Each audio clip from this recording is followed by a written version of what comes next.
الحمد لله نحمده ونستعينه ونستغفره ونؤمن به ونتوكل عليه ونعوذ بالله من شرور أنفسنا ومن سيئات أعمالنا من يهده الله فلا مضل له ومن يضلله فلا هادي له ونشهد أن لا إله إلا الله وحده لا شريك له ونشهد أن سيدنا وسندنا وحبيبنا ونبينا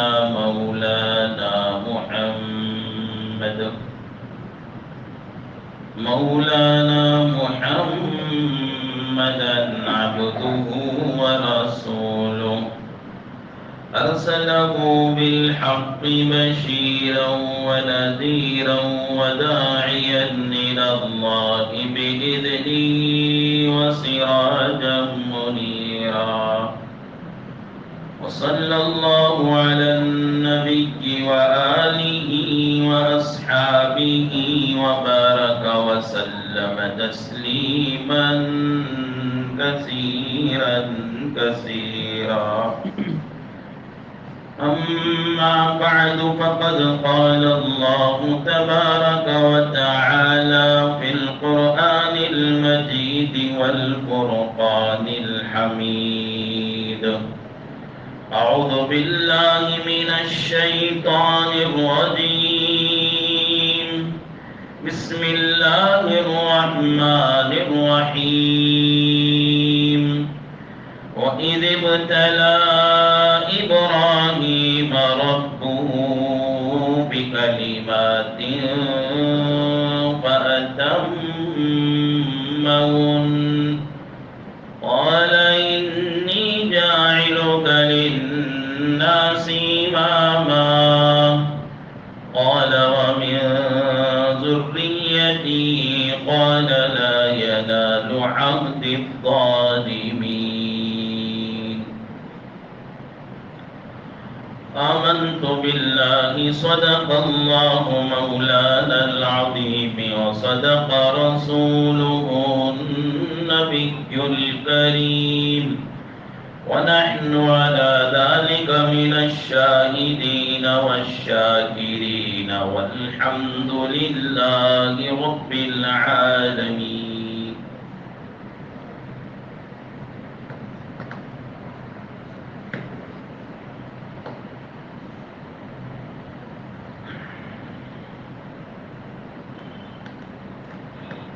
قابل احترام بزرگوں،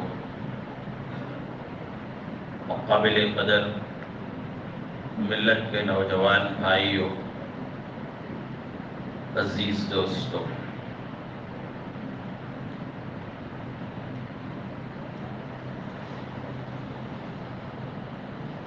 رب کائنات نے سیدنا حضرت ابراہیم علیہ السلام کو نبوت، امامت اور ساتھ میں اپنے خلیل اور دوست ہونے کا درجہ عطا فرمایا۔ اس دوستی اور خلیلیت کے مراحل میں سیدنا حضرت ابراہیم علیہ السلام کو سخت سے سخت آزمائش سے گزرنا پڑا۔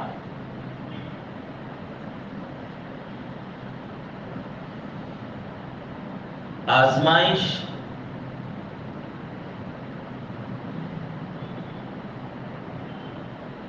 دیکھنے کے لیے کی جاتی ہے کہ اس کے اندر کتنی صلاحیت ہے، کتنی قابلیت ہے، کس حد تک وہ کامیاب ہو سکتا ہے، اس کے لیے عام طور پر آزمائش کی جاتی ہے۔ پروردگار رب العالمین تو علیم بذات الصدور، دلوں کے اندر پیدا ہونے والے باتوں کو بھی خوب جانتے ہیں۔ اللہ رب العالمین کو اس طرح کی آزمائش کی ضرورت نہیں ہے۔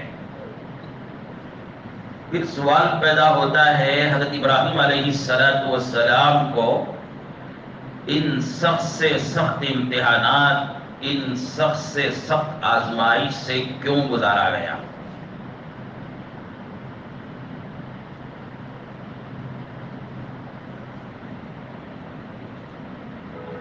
آزمائش کبھی جو ہے آدمی کے گناہ کو معاف کر کے اس کے درجات کو بڑھانے کے لیے آزمائش کی جاتی ہے۔ آدمی سخت سے سخت مصیبتوں کو جھیلتا ہے، پریشانیوں کو جھیلتا ہے، تکالیف کو جھیلتا ہے، تو اس کی وجہ سے اس کے بہت سے گناہ معاف ہوتے ہیں، اور نام اعمال میں گناہ نہیں ہے تو درجات بلند ہوتے ہیں۔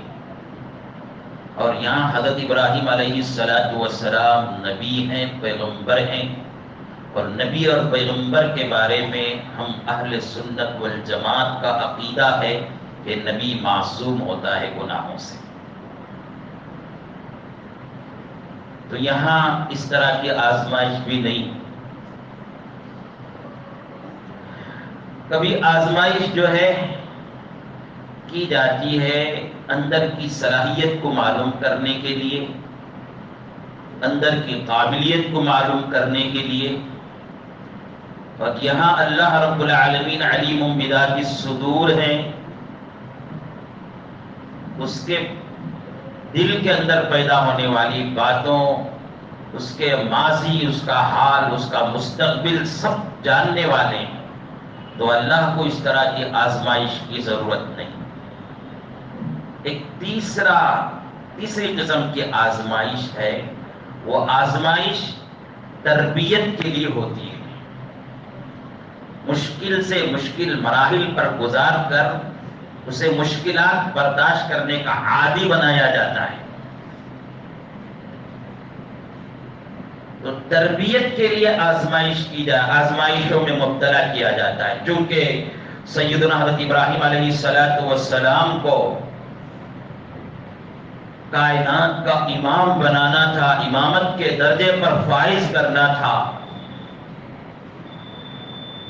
اور اپنا خلیل بنانا تھا، تو اس کے لیے تربیت کے غرض سے مسائل اور مشکلات میں آزمائش میں مبتلا کیا گیا، تاکہ ہر طرح کی صلاحیت ان کے اندر پیدا ہو جائے۔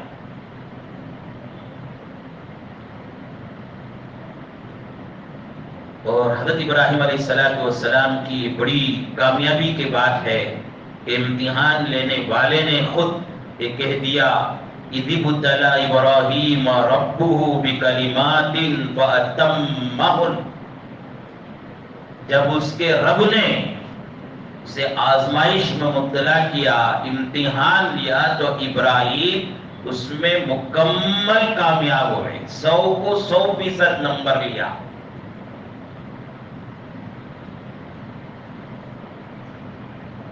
حضرت ابراہیم علیہ السلام کی سیرت اور آپ کی زندگی میں انسان کو انفرادی طور پر ہو یا اجتماعی طور پر بہت سے سبق ملتے ہیں، بہت سی عبرت کی باتیں اور بہت سی چیزیں سیکھنے کے ملتی ہیں۔ سیدنا حضرت ابراہیم علیہ السلام کا سب سے پہلا امتحان، سب سے پہلی آزمائش یہ ہوئی، جس گھرانے میں آپ پیدا ہوئے تھے وہ پورے کا پورا گھرانہ بت پرست تھا، مورتیوں کو پوجا کرتا تھا، اور صرف پوجتے ہی نہیں تھے بلکہ ان کے والد آزر بت ساز اور بت فروش بھی تھے، ان کا کاروبار تھا بتوں کو بنانے کا اور بیچنے کا۔ اور ادھر حضرت ابراہیم علیہ السلام کو پہلی آزمائش ہو رہی ہے، تم جاؤ تمہارے والد صاحب کو توحید کی، ایک اللہ کی عبادت کی دعوت دو، اور یہ سب معبودوں کو، مورتیوں کو، جسے لوگوں نے ٹھہرا رکھا ہے اللہ کا شریک، سب کو چھوڑنے کی دعوت دو۔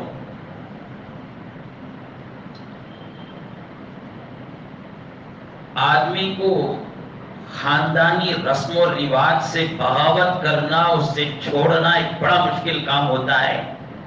بہت سے لوگ بہت سے بدعات اور خرافات میں، رسم و رواج میں صرف اس وجہ سے مبتلا ہیں کہ یہ ہمارے خاندان میں چلتا آ رہا ہے۔ ان کو معلوم ہے یہ غلط ہے، ان کو معلوم ہے یہ طریقہ صحیح نہیں ہے، اس کا ثبوت قرآن سے بھی ملتا نہیں، حدیث سے ملتا نہیں، صحابہ اولیاء نہیں ہے، معلوم ہے ان کو، لیکن پھر بھی کریں گے۔ وہ شادیوں اور خوشیوں کے موقع پر، غموں اور مصیبتوں کے موقع پر یہ کام کریں گے، اور ان کو سمجھایا جاتا ہے تو یہی کریں گے کہ باپ دادا کے زمانے سے یہ کام ہوتا آ رہا ہے۔ اور یاد رکھو، دین پر چلنے کے لیے معیار قرآن اور حدیث اور حضرات صحابہ کا عمل ہے، باپ دادا کا طریقہ نہیں۔ باپ دادا کے طریقے پر چلنے کو معیار کافروں اور مشرکوں نے بنایا تھا۔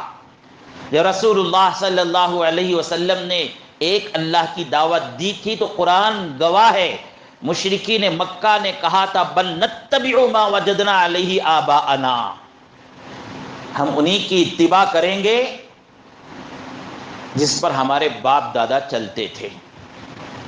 تو بڑا مشکل ہوتا ہے خاندان سے رسم و رواج میں بغاوت کرنا، ان چیزوں کو چھوڑ دینا۔ اور یاد رکھو، جو چھوڑ دیتا ہے یہ رسم و رواج، وہ بدعات و خرافات کو، وہی خدا رب العزت کے سامنے کامیابی کا چہرہ لے جانے کا مستحق ہوتا ہے۔ یہ کوئی کام نہیں آئیں گے، یہ خاندان والے، یہ رشتہ دار جن کی رعایت میں ہم بدعات میں مبتلا ہو جاتے تھے، خرافات میں مبتلا ہو جاتے تھے، رسم و رواج میں مبتلا ہو جاتے تھے، یہ خبر میں کوئی کام نہیں آئے گا۔ خبر میں کام آئے گا تو اللہ رب العالمین کے احکام پر جو چلے ہیں وہ اعمال ہم کو ساتھ دیں گے۔ ایک تو خاندانی عمل کے خلاف تھا، اور دوسرا بت پرستی کے خلاف آواز اٹھانا، اپنے باپ کے کاروبار کو نقصان پہنچانا تھا۔ باپ کا کاروبار تھا بت پرستی کا، اور آدمی سب کچھ برداشت کر لیتا ہے، جب اس کے کاروبار کے طرف آدمی نظر ڈالتا ہے کوئی تو اسے برداشت نہیں کرتا۔ دیکھو، اچھی دوستی رہے گی، اس دوست کو اگر وہ سود خور ہے اس سے کہے کہ سود خوری کے بارے میں برا بھلا کہیں، رشوت خوری کے بارے میں رشوت خور کو برا بھلا کہیں، ناپ تول میں کمی کرنے والا، چوری کرنے والے کو چور کر کے بول کے اسے سمجھانے کی کوشش کریں، چوری کے خلاف بات کرنے لگیں، وہ ہمارے سے ناتا توڑ لے گا، رشتہ توڑ لے گا، ناراض ہو جائے گا۔ حالانکہ ایسی بات نہیں ہونی چاہیے۔ آپ کا دوست آپ کو سمجھا رہا ہے کہ یہ سود خوری حرام ہے، رشوت خوری حرام ہے، یہ ناپ تول میں کمی کرنا، یہ حرام کھانا درست نہیں ہے، سمجھا رہا ہے، پیار سے سمجھا رہا ہے، محبت سے سمجھا رہا ہے، تو اس کی بات کو سمجھنا چاہیے اور سوچنا چاہیے کہ چند سالہ زندگی ہے، یہ کیسے بھی گزر جائے گی، مر کر اللہ کو کیا جواب دوں گا۔ وہ لوگ جب کل قیامت کے دن آ کر میرے سامنے کھڑے ہو جائیں جن کو میں نے دھوکہ دیا تھا، جن کا مال میں نے چوری سے، ڈکیتی سے حاصل کیا تھا، اللہ کے پاس آ جائیں تو میں کیا جواب دوں گا؟ یہ میرا دوست، یہ میرا بھائی، یہ میرے استاد، میرے امام، یہ میرے خطیب صحیح کہہ رہے ہیں، مجھے چھوڑ دینا چاہیے۔ سوچنے کا ڈھنگ یہ ہونی چاہیے۔ تو بہرحال دو چیزیں تھے، ایک خاندانی بغاوت اور دوسرا باپ کا کاروبار ہی بت پرستی تھی. اور یہاں حضرت ابراہیم علیہ السلام کو حکم دیا جا رہا ہے جاؤ تمہارے والد صاحب کو ایک اللہ کی عبادت کی دعوت دو. اور حضرت ابراہیم علیہ السلام بھی دیکھیے کتنا عظمت کے ساتھ کتنے پیار کے ساتھ دعوت و تبلیغ کا فریضہ انجام دیتے ہیں. قرآن میں اس کا تذکرہ ہے وَاذْكُرْ فِي الْكِتَابِ إِبْرَاهِيمَ إِنَّهُ كَانَ صِدِّيقًا نَبِيًّا. یاد کرو ابراہیم علیہ السلام کے واقعے کو، اور ساتھ میں حضرت ابراہیم علیہ السلام کی تعریف ہو رہی ہے اِنَّهُ كَانَ صِدِّيقًا نَبِيًّا. وہ سچے نبی تھے. معلوم ہوا سچا ہونا اللہ کو بہت زیادہ پسند ہے. صدیق کسے کہتے ہیں معلوم ہے آپ کو؟ صدیق کا بڑا مقام ہے. پہلے انبیاء کے بعد سب سے بڑا مقام صدیقین کا ہے. قرآن شریف میں وَمَن يُطِعِ اللَّهَ وَرَسُولَهُ مِنَ النَّبِيِّينَ وَالصِّدِّيقِينَ وَالشُّهَدَاءِ وَالصَّالِحِينَ. انبیاء کے بعد آدمی نبی تو نہیں بن سکتا، اللہ جسے نبی بنائے وہی بن سکتا ہے. صدیق سب بھی بن سکتے ہیں، صدیق سب بن سکتے ہیں، کوشش کر سکتے ہیں صدیق بننے کا. تو صدیق کا مقام انبیاء علیہ السلام کے بعد سب سے بڑا مقام صدیقین کا ہے. صدیق کسے کہتے ہیں؟ تفسیر کے کتابوں میں بیان کیا ہے صدیق وہ ہے جس کی زبان اور اس کا عمل دونوں میں صداقت ہو. زبان ایک عمل ایک نہ ہو، دونوں میں تضاد نہ ہو. زبان سے جو بولتا ہے وہی عمل کرتا ہے، وہ جو عمل کرتا ہے وہی زبان سے بولتا ہو. ایسا نہیں لوگوں کے سامنے زبان تو بڑی پیاری بڑی سچی لیکن عمل جو ہے منافقانہ ہے تو وہ صدیق نہیں ہو سکتا ہے. اور ایک تعریف کی صدیق کی، صدیق وہ آدمی ہے جس کا باطن ظاہر سے متاثر نہ ہوتا ہو. ظاہری دنیا میں فسق و فجور، رسم و رواج، گناہ کا ماحول، جھوٹ کا ماحول، بے حیائی کا ماحول، بے پردگی کا ماحول، فضول خرچی کا ماحول ظاہر ایسا ہے. صدیق وہ آدمی ہے جس کا باطن اس ظاہر سے متاثر نہ ہوتا ہو، وہ اپنی دنیا میں مست رہتا ہو، جو اللہ کا حکم ہے اسی پر عمل کرے گا. یہ ظاہری فتنے فساد سے وہ متاثر نہیں ہوتا ہو، ایسے آدمی کو صدیق کہا جاتا ہے. اور ایک صدیق کی تعریف کی گئی، صدیق کہتے ہیں وہ جو اپنا ظاہر بھی اور اپنا باطن بھی اللہ کے حوالے کر کے بیٹھ جائے. اللہ ہم سب کو صدیق بننے کی توفیق نصیب فرمائے. تو حضرت ابراہیم کی تعریف کرتے ہوئے اللہ تعالیٰ فرماتے ہیں انہو کان صدیقا نبیا، وہ سچے نبی تھے. اس کے بعد حضرت ابراہیم علیہ السلام کے دعوت کا طریقہ یا ابت لم تعبد ما لا يسمع ولا يبصر ولا يغني عنك شيئا. اے میرے ابا جان، یا ابتی، آدمی اپنے باپ کو عظمت اور محبت سے جب پکارتا ہے تو عربی میں اسے یا ابد کا لفظ استعمال ہوتا ہے. تو یہاں قرآن یہ سکھا رہا ہے، حضرت ابراہیم علیہ السلام کا طرز یہ بتا رہا ہے کہ آدمی اپنے باپ کو عظمت سے پکارے. اس کے چھوٹوں کو یہ معلوم ہو کہ ہمارے بڑے یا ہمارے ابا ہمارے دادا کی بڑی عزت کرتے ہیں، بڑی قدر کرتے ہیں. باپ کافر ہیں، باپ مشرک ہیں، اس کے باوجود ان کی کوئی اہانت نہیں، ان کی کوئی توہین نہیں، بلکہ پوری عظمت کے ساتھ یا ابتی، اے میرے ابا، پوری عظمت کے ساتھ. یہ سبق ملتا ہے کہ والد بڑے پاورفل آدمی ہیں، پیسے والے ہیں، عہدے والے ہیں، پراپرٹیاں والے ہیں، دولت والے ہیں تو بھی ان کو عظمت سے ہی پکارا جائے. باپ اگر اتفاق سے کمزور ہیں، پیسے والے نہیں ہیں، کوئی پراپرٹی ان کی نہیں ہے، کوئی ان کا عہدہ نہیں ہے، کوئی ان کے پاس مقام نہیں ہے، سادے سیدھے معمولی آدمی ہیں، تو بھی ان کو پوری عظمت کے ساتھ پکاریں. یہی قرآن کی تعلیم ہے، یہی حدیث کی تعلیم ہے. ان کے سامنے دونوں بازوں کو جھکا دیں. وَخْفِضْ لَهُمَا جَنَاحَ الذُّلِّ، پورے عاجزی کے ساتھ ماں باپ کے سامنے سر اور ہاتھوں کو جھکا دیں، بازوں کو جھکا دیں. یہاں سکھایا جا رہا ہے باپ کی ہر حالت میں ان کی قدر کی جائے. ہاں، بات جو انصاف کی ہے وہ صحیح ڈھنگ سے کہہ دیا جائے.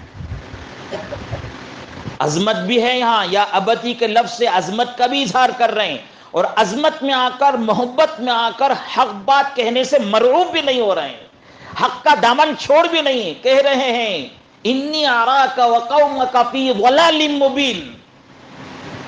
ابا جان میں آپ کو بھی اور آپ کی قوم کو بھی کھلم کھلا گمراہی میں دیکھ رہا ہوں. یا ابت لم تعبد ما لا يسمع ولا يبصر ولا يغني عنك شيئا. ابا جان ایسی چیز کی عبادت کیوں کرتے ہو جو سنتے نہیں، بولتے نہیں، سمجھتے نہیں، ان کی عبادت کرتے ہو. یا بتی انی قد جاءنی من العلم ما لم یأتک فاتبعنی اہدک صراطا سویا. ابا جان میرے پاس ایک علم آیا ہے میرے رب کے جانب سے جو آپ کے تک نہیں پہنچا ہے. فاتبعنی، میری اتباع کیجئے، سیدھا راستے میں آپ پہنچ جائیں گے. یا بتی لا تعبد الشیطان ان الشیطان کان للرحمن عصیا. ابا جان شیطان کی عبادت نہ کرو، شیطان تو رحمان کا نافرمان ہے. یا ابتی انی اخاف ان یمسک عذاب من الرحمن فتکون للشیطان ولیا. مجھے خوف ہے، مجھے ڈر ہے، آپ یہ بتوں کی عبادت کرتے رہیں گے تو شیطان کے ساتھی ہو جاؤ گے اور اللہ کا عذاب تم پر آ جائے گا. پوری عظمت کے ساتھ ابا کے سامنے توحید کی دعوت رکھ دی. ان کے طرف سے جواب ایسا نہیں آیا، نہ محبت کا انداز، نہ پیار کا انداز، نہ یہ نبی ہیں، بڑا ہو گیا ہے، جوان ہو گئے ہیں، نہ کوئی عظمت، بلکہ کہنے لگے اراغب انت عن آلہتی یا ابراہیم لئن لم تنتہی لارجمنک واہجرنی ملیا. معلوم ہوتا ہے کہ ہمارے باپ دادا کے دین کو تم نے چھوڑ دیا ہے، اسی طرح باپ دادا کے دین کو چھوڑے رہو گے تو میں سنسار کر دوں گا، پتھروں سے مار دوں گا، مار کے تمہیں ہلاک کر دوں گا. ابھی تم میرے گھر سے نکل جاؤ.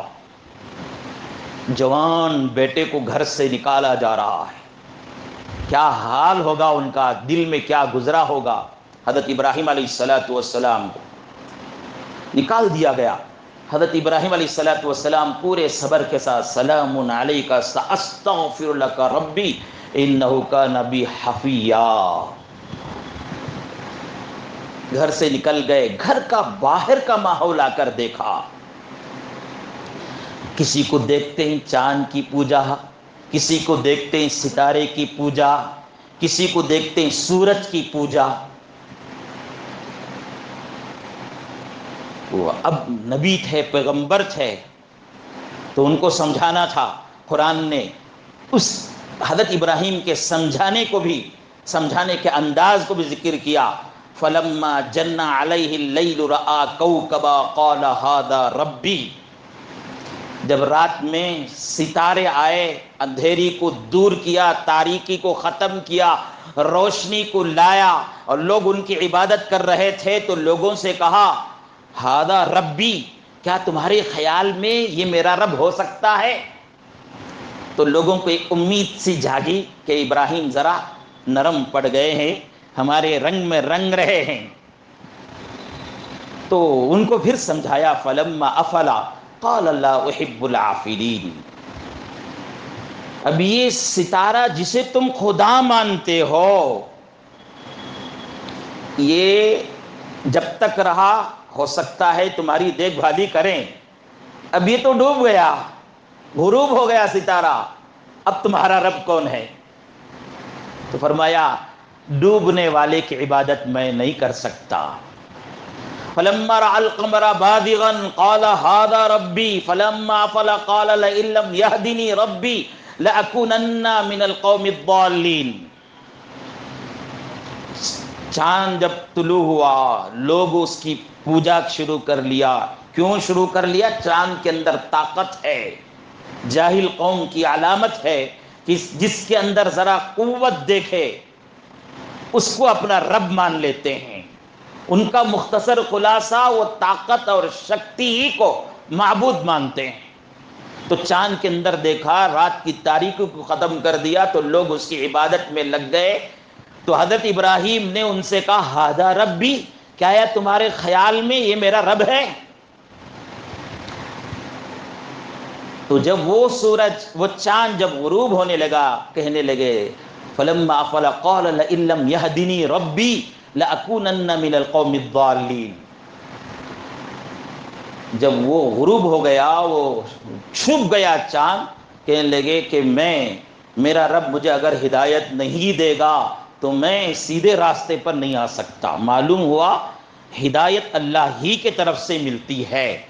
تو لوگوں کو سوال پیدا ہوتا ہے، خیال پیدا ہوتا ہے ایک طالب علم انداز میں کہ جب ہدایت اللہ کے ہاتھ میں ہے تو بندہ مجبور ہے نا، بندہ مجبور ہے۔ ہدایت ملے گی تو عبادت کرے گا، ہدایت ملے گی تو نماز پڑھے گا، ہدایت ملے گی تو روزہ رکھے گا، ہدایت ملے گی تو حج کرے گا، ہدایت ملے گی تو ماں باپ کی خدمت کرے گا۔ اگر نماز نہیں پڑھ رہا، ایمان نہیں لا رہا ہے تو مطلب ہدایت نہیں ملی۔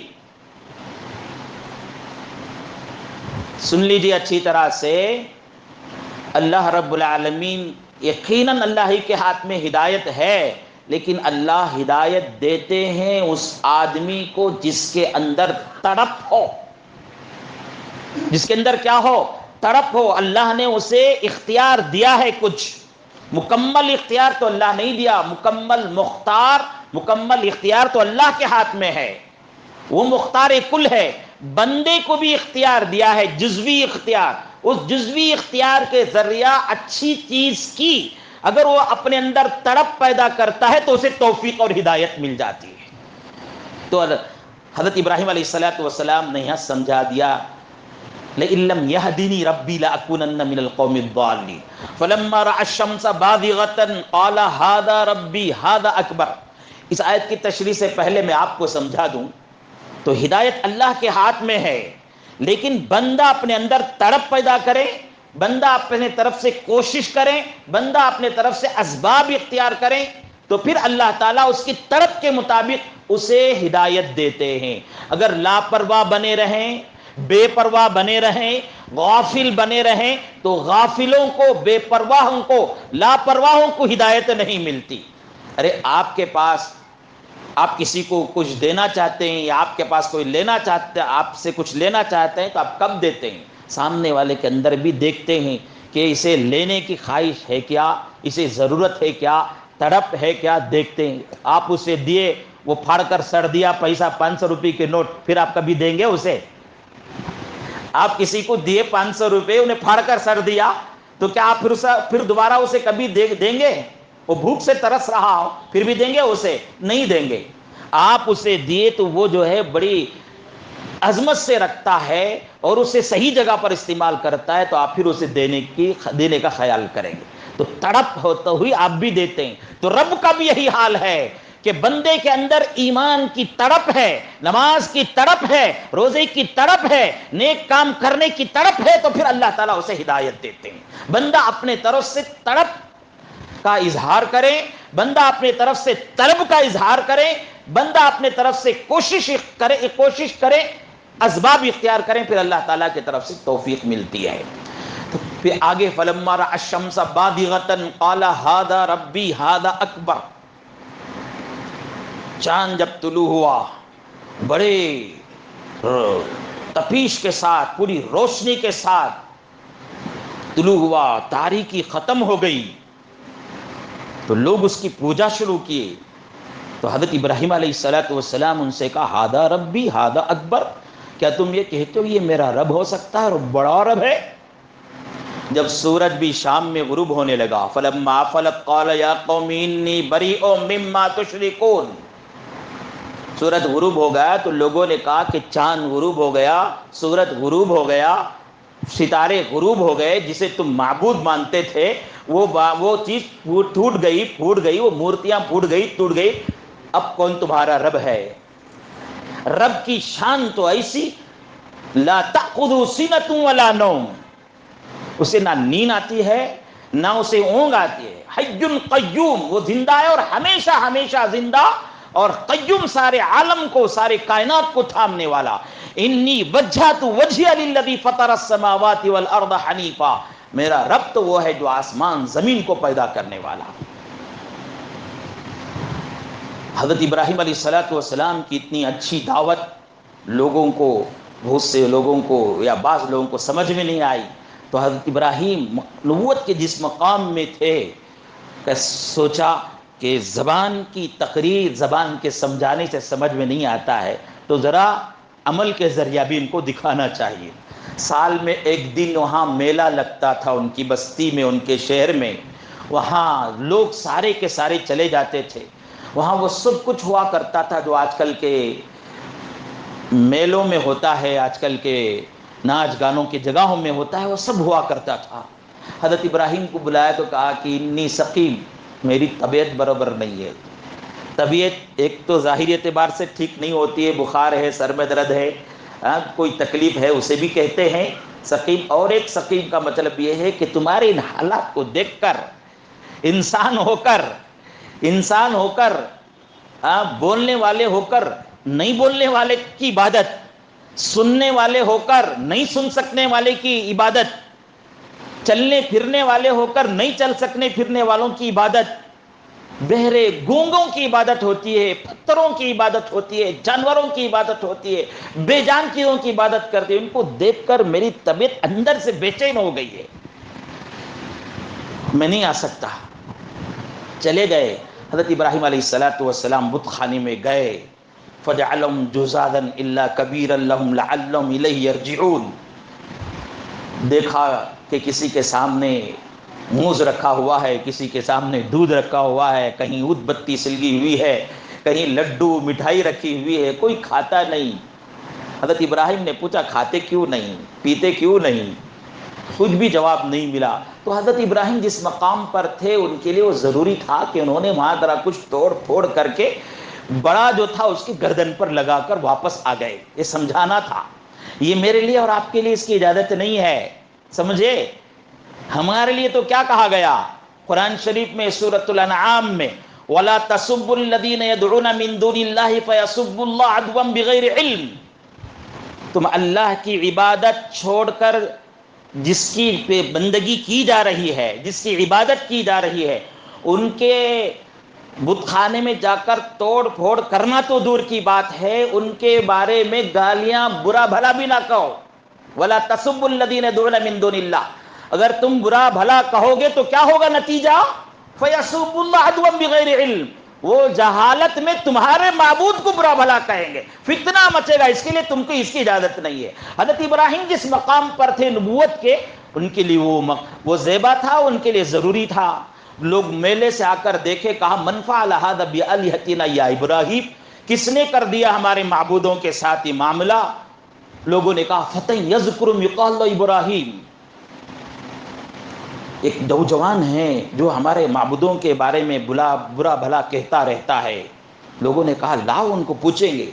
حضرت ابراہیم علیہ السلام کو پوچھا گیا، حضرت ابراہیم نے کہا بل فعلہ کبیرہم فاسألوہم ان کانوا ینطقون، حضرت ابراہیم نے کہا کہ ان کا بڑا ہی کیا ہوگا، پوچھ لو اگر ان کو طاقت ہے بولنے کی، تمہارے معبودوں کو بولنے کی طاقت ہے تو پوچھ لو کون کیا ہے اس طرح۔ فرجعوا الی انفسہم فقالوا انکم انتم الظالمون، اپنے دل میں کہنے لگے ابراہیم تو سچ بول رہا ہے، کیا ہے؟ سچ ہی بول رہا ہے کہ ہماری بھی کیسی شامت ہے، کیسی بدبختی ہے کہ ہم جو ہے کیسے کی عبادت کر رہے ہیں، جو بول نہیں سکتے، اپنے اوپر ہونے والے نقصان کو دفاع نہیں کر سکتے، ہم اس کی عبادت کرتے ہیں تو وہ ہم کو کیا رزق دے گا، وہ ہم کو کیا عزت دے گا، وہ ہم کو کیا مال و پیسہ دے گا وہ ہماری تکلیفیں کیا دور کرے گا جو اپنی تکلیف دور نہیں کر سکتا. بات سمجھ میں آ گئی تھی. لیکن کیا ہے کہ وہی بات بل نتہم وجدنا علی آباءنا، آبا اجداد کا طریقے چھوڑنے کے لیے تیار نہیں. بات پہنچتی پہنچتی وقت کے بادشاہ جو اس وقت نمرود تھا اس تک پہنچ گئی. نمرود نے دیکھا کہ اگر اس کو اس طرح چھوڑ دیا جائے تو ہمارے معبودوں کی عبادت جانے کے ساتھ ساتھ میری سلطنت بھی چلے جائے گی. بلا کر لاؤ ابراہیم کو ہمارے دربار میں. ابراہیم کو بلا کر لایا گیا. ابراہیم سے نمرود بادشاہ سوال کرتا ہے، ابراہیم کیا چیز ہے وہ جو میں نہیں کر سکتا جو تمہارا رب کرتا ہے؟ وہ کون سی طاقت ہے، وہ کون سی قوت ہے جسے میں نہیں کر سکتا جو تمہارا رب ہے، رب کر سکتا ہے، جسے ہم کو چھوڑ کر تمہارے رب کو تم عبادت کرتے ہو؟ حضرت ابراہیم علیہ السلام کا یہ واقعہ بھی قرآن میں بڑے سورۃ البقرہ میں بڑے مفصل ذکر ہے. الم تر الی الذی حاج ابراہیم فی ربہ ان آتاہ اللہ الملک اذ قال ابراہیم ربی الذی یحیی ویمیت. میرا رب تو وہ ہے جو زندگی دیتا ہے، موت دیتا ہے، مارتا بھی ہے وہی جلاتا بھی ہے. تو کہنے لگا یہ کون سا بڑا مسئلہ ہے، انا احیی و امیت، میں بھی زندہ کرتا ہوں میں بھی موت دیتا ہوں. ایک آدمی جس کے پر فیصلہ ہو گیا تھا، موت کا فیصلہ ہو گیا تھا قاضی صاحب کے طرف سے، کورٹ کے طرف سے اس کی موت کا، اسے بلایا، دیکھو بھائی یہ مرے گا کہ نہیں مرے گا؟ لوگوں نے کہا کہ ہاں ابھی چند منٹوں کے بعد اسے پھانسی کا پھندا دے کر اس کی زندگی ختم ہو جائے گی. نمرود نے کہا اسے چھوڑ دو، دیکھو میں نے زندگی دی. اور ایک آدمی بے قصور تھا، اسے بلایا، بھائی یہ جیے گا کتنے سال؟ لوگوں نے کہا جوان ہے، جیے گا ابھی بہت سے سال، کوئی بیمار بھی نہیں ہے، جیے گا بہت سے سال. قتل کر دیا. انا امید، میں بھی موت دیتا. حضرت ابراہیم علیہ السلام نے دیکھا کہ یہ موت اور حیات کے فلسفے کو جانتا نہیں شاید، یا جانتا ہے تو لوگوں کو الو بنا رہا ہے. اس لیے جو ہے ایسی بات کرنا کہ یہ جواب ہی نہ دے سکیں. فَإِنَّ اللَّهَ يَأْتِي بِالشَّمْسِ مِنَ الْمَشْرِقِ فَأْتِ بِهَا مِنَ الْمَغْرِبِ. میرا رب تو وہ ہے جو مشرق سے سورج طلوع کرتا ہے. اگر تم رب ہو تو ایک دن مغرب سے سورج نکال کر دکھاؤ. فَبُهِتَ الَّذِي كَفَرَ، کافر لاجواب ہو گیا. اب ظاہر ہے یہ طاقت والے ہیں نا، جب لاجواب ہو جاتے ہیں تو تشدد میں اترتے ہیں. لوگوں سے پوچھنے لگا دیکھو کیا کرتے تم اس کو، تمہارے معبود کو برا بھلا کہتا ہے، حالانکہ اسے فکر پڑی تھی کس کی؟ اپنی سلطنت بچانے کے لیے. اور بولتا کیا ہے؟ مذہب کو ساتھ میں لا رہا ہے. یہ پرانا طریقہ ہے ظالموں کا، یہ پرانا طریقہ ہے کافروں کا، یہ پرانا طریقہ ہے ظالموں کا کہ وہ اپنی سلطنت اپنے عہدے کے لیے لوگوں کو مذاہب کے اعتبار سے لڑاتے ہیں. تو کہنے لگا کیا کہتے ہو اس کو؟ لوگوں نے کہا حرقوا وانصروا علی آلہتکم ان کنتم فاعلین. دماغ الٹا تھا ان کا. وہ کہنے لگے اسے جلا دو، اسے آگ میں ڈال دو. ان وانصروا آلہتکم، تمہارے معبودوں کی مدد کرو. معبود جو ہے بندوں کی مدد کرتا ہے، یہاں الٹا ہے، کھوپڑی الٹی ہو گئی تھی، دماغ الٹا ہو گیا تھا کہ معبودوں کی مدد کرو. لوگوں نے آگ میں ڈال کر بہت بڑا، بہت 6 مہینے تک تقریباً آگ کے ایندھن جلایا گیا. حضرت ابراہیم علیہ السلام کو اس میں ڈال دیا گیا. اللہ کے طرف سے حکم آتا ہے یا نار کونی بردا وسلاما علی ابراہیم، اے آگ میرے خلیل کے لیے تم ٹھنڈی ہو جانا، جلانا نہیں. حضرت ابراہیم علیہ السلام کو آگ میں ڈال دیا گیا. ٹھنڈی حضرت ابراہیم کو وہ آگ نہ چھوئی نہ جلائی نہ کوئی تکلیف دی. لوگ کو کہیں گے کہ آگ تو جلانے کی صفت ہے، کیسے نہیں جلائی؟ میرے عزیز و بزرگوں، اس بات پر ہمارا یقین ہے کہ ہر چیز اللہ کے حکم سے چلتی ہے. ہر چیز کا کنٹرول اللہ رب العالمین کے ہاتھ میں ہے. یقیناً آگ کو اندر جلانے کی صفت ہے، لیکن اس وقت تک ہی جب تک کہ اللہ کا حکم ہوگا. اگر اللہ کا حکم ہوگا تو نقصان پہنچائے گی، اللہ کا حکم نہیں ہوگا تو نقصان نہیں پہنچائے گی. میرے عزیز و بزرگوں، میں یہیں پر بات ختم کرتے ہوئے موقع کے لحاظ سے ایک بات کی رہنمائی کر دیتا ہوں. آج لوگ جس کے اندر ذرا شعور ہے، سارے مسلمان بلکہ میں کہوں سارے ملک کے لوگ بے چین ہیں کہ 4 جون کو کیا ہوگا. بولے بے چین ہیں، کیا رزلٹ نکلے گا، کیسا ہوگا، کیا ہوگا. سب پریشان ہیں، اور پریشان ہونے کی بات بھی ہے، فکر کرنے کی بات بھی ہے. اس لیے سب سے پہلا کام ہم کو کرنا کیا ہے؟ خوب دعائیں کریں. ابھی 4 دن باقی ہیں تقریباً. خوب دعائیں کریں. یا اللہ، آپ کی طاقت کے سامنے کسی کی طاقت نہیں چلتی. سب کی تدبیریں، سب کا مکر و فریب، آپ کا ایک لفظ کن سے فیکون تباہ برباد ہو جائیں گے. کسی کی طاقت آپ کی طاقت کے مقابلے میں نہیں ہے. آپ کی طاقت سب سے بڑی طاقت. آپ کا جو فیصلہ ہوگا وہی فیصلہ ہوگا. چاہے کتنے بھی تدبیریں کر لیں، کتنی بھی سازشیں کر لیں، کتنے بھی لوگ کچھ نہ کچھ کیا کر لیں، گڑبڑی کر لیں، ہوشیاری کر لیں، دھوکے سے کام لے لیں. یا اللہ، جو آپ کا فیصلہ ہوگا وہی ہوگا. ہر فرض نماز کے بعد اور ہو سکا تو تہجد میں اٹھ کر دعا کیجئے، یا اللہ ایسی حکومت کو لائیے جو ملک کے لیے بھی، ملت کے لیے بھی، سارے انسانوں کے لیے، خصوصاً مسلمانوں کے لیے حق اور ساتھ دینے والی، مدد کرنے والی ہو، اور ملک و ملت کو فائدہ پہنچانے والی ہو. یہ جھوٹے ظالموں اور اپنا مطلب حاصل کرنے کے لیے کچھ نہ کچھ کہنے والے سب کو اللہ تباہ کر دے. اللہ سے دعا کیجیے، اور آپ اپنے رب کے پاس ہاتھ اٹھا کر نام لے کر بھی دعا کر سکتے ہیں. آپ پر کسی قسم کا آبجیکشن نہیں ہوگا. اللہ آپ کی بات کو سننے والا ہے. ضرورت ہے اس بات کی، آپ نام لے کر دعا کریں. میں اگر یہاں آپ نام لے کر بولوں تو میرے پر آبجیکشن ہو سکتا ہے، اعتراض ہو سکتا ہے. آپ اپنے رب کے سامنے ہر فرض نماز کے بعد 15 سیکنڈ 20 سیکنڈ میں ان ظالموں کا نام لے کر اللہ سے کہو، یا اللہ ان کو تباہ کر دے، برباد کر دے. کہہ نہیں سکتے آپ لوگ. فکر نہیں ہے امت کی، فکر نہیں ہے آپ کو ملک کی، فکر نہیں ہے آپ کو انسانوں کی. دعا کرو اللہ تعالیٰ سے.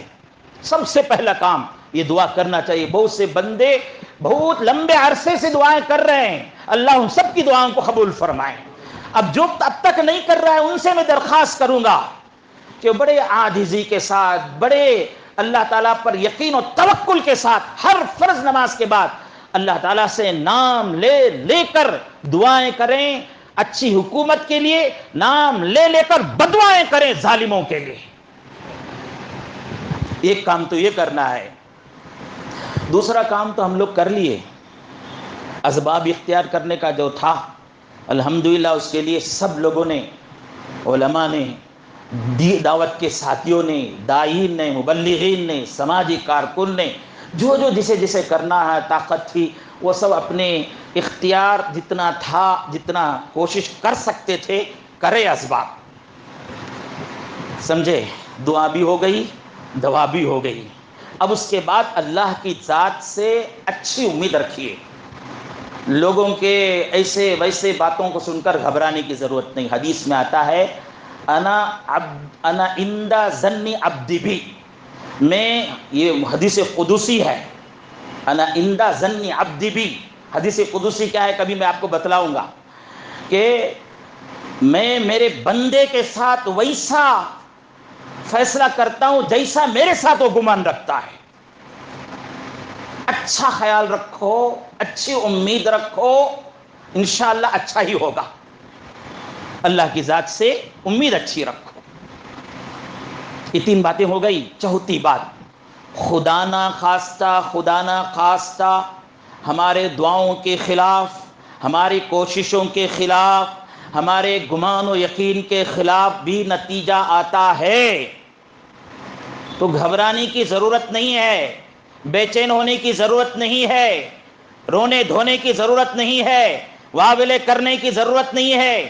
گھبرانا، مایوس ہو جانا ایک کافروں کی علامت ہے. ہمارے لیے حضرت ابراہیم کے اس واقعے میں سبق ملتا ہے، جب آگ کو اللہ کے طرف سے حکم ہوا تو جلاتی ہے، نہیں تو نہیں جلاتی ہے. کائنات کی ہر چیز کا حال یہی ہے، کائنات کی ہر چیز کا یہی حال ہے. فائدہ بھی اسی وقت پہنچائے گی جب اللہ کا حکم ہوگا، نقصان بھی اسی وقت پہنچائے گی جب اللہ کا حکم ہوگا. یہ لوگ بھی جو ہماری دعاؤں کے خلاف، ہمارے گمان کے خلاف، ہماری کوششوں کے خلاف خدا نہ خواستہ 1000 مرتبہ، کروڑ مرتبہ، اربوں مرتبہ کہتا ہوں خدا نہ خواستہ اگر یہ لوگ آ گئے تو کیا بھی گھبرانے کی ضرورت نہیں. یہ بھی نقصان اسی وقت پہنچا سکتے ہیں جب اللہ کا حکم ہوگا. تو اس لیے اللہ کے دامن کو مضبوطی سے تھام لو. حالات بدلنا چاہتے ہیں تو ہمارے اعمال بدلو، حالات بدلنا چاہتے ہیں تو اعمال بدلو. سوچو کہ ہو سکتا ہے کہ ہماری اور دعاؤں میں اثر چاہیے تھا، سوچو کہ اور ہمارے لیے کوشش کرنا چاہیے تھا، سوچو کہ تقدیر کا یہی فیصلہ ہے. اور اس کے لیے کیا کرنا چاہیے؟ سب سے پہلے اللہ کے دامن کو مضبوطی سے تھام لیں. انفرادی طور پر بھی، اجتماعی طور پر بھی، انفرادی طور پر بھی، اجتماعی طور پر بھی ہم اپنے اعمال کو برے اعمال سے اچھے اعمال کی طرف، ہماری بدعملیوں کو اچھے عمل کے ساتھ بدلیں. انشاءاللہ اللہ تعالیٰ انہی انسانوں کے دل کو برائی سے اچھائی کی طرف بدل دیں گے. اس لیے نتیجہ جو بھی آئے، اس لیے گھبرانے کی ضرورت نہیں، بے چین ہونے کی ضرورت نہیں. ہمارے موافقت میں آ گیا تو شور و غل کرنے کی بھی ضرورت نہیں، ایک دوسرے کو چھیڑ چھاڑ کرنے کی بھی ضرورت نہیں. حد سے زیادہ خوشی منانے میں جا کر مخالفین کو ٹھیس پہنچانے کی بھی ضرورت نہیں. اللہ کا شکر ادا کریں، اللہ کا شکر ادا کریں. یا اللہ تیرا شکر ہے، ہماری دعاؤں کو تو نے قبول کر لیا، ہماری کوششوں کو تو نے قبول کر لیا. یا اللہ ہمارے گمان کے مطابق آپ کا فیصلہ آ گیا، آپ کی ذات بڑی دینے والی ہے، ہم آپ کا شکر ادا کرتے ہیں. 2 رکعت نماز پڑھ کر اللہ کا شکر کرو. لئن شکرتم لازیدنکم. اگر اس کے خلاف ہو گئے تو بھی گھبرانے کی ضرورت نہیں. اللہ کی ذات پر یقین رکھو کہ اللہ کے حکم کے بغیر پتا بھی ہلتا نہیں ہے، پتا بھی ہلتا نہیں ہے. سمجھے؟ تو یہ لوگ ہم کو کیا نقصان پہنچائیں گے؟ انہوں نقصان پہنچاتے ہیں کر کے ڈرنے کے بجائے اللہ سے ڈرو. جھوٹ کو چھوڑ دو، دھوکے کو چھوڑ دو، بے حیائی کو چھوڑ دو، بے شرمی کو چھوڑ دو، بے پردگی کو چھوڑ دو، بے نمازی کے عمل کو چھوڑ دو. نمازی بن جاؤ، دیندار بن جاؤ، حالات کو اعمال کو سدھار لو. انشاءاللہ حالات آج نہیں تو کل سدھر جائیں گے. اللہ تعالی ہم سب کو عمل کی توفیق نصیب فرمائیں. حضرت ابراہیم علیہ السلام کے واقعات کا انشاءاللہ بقیہ حصہ آئندہ جمعہ آپ کے سامنے بیان کیا جائے گا. اللہ تعالی ہم سب کو عمل کی توفیق نصیب فرمائیں. سبحان اللہ بحمدہ، سبحانک اللہم بحمدک، اشہد ان لا الہ الا انت، استغفرک واتوب الیک. سبحان ربک رب العزۃ عما یصفون وسلام علی المرسلین والحمد للہ رب العالمین.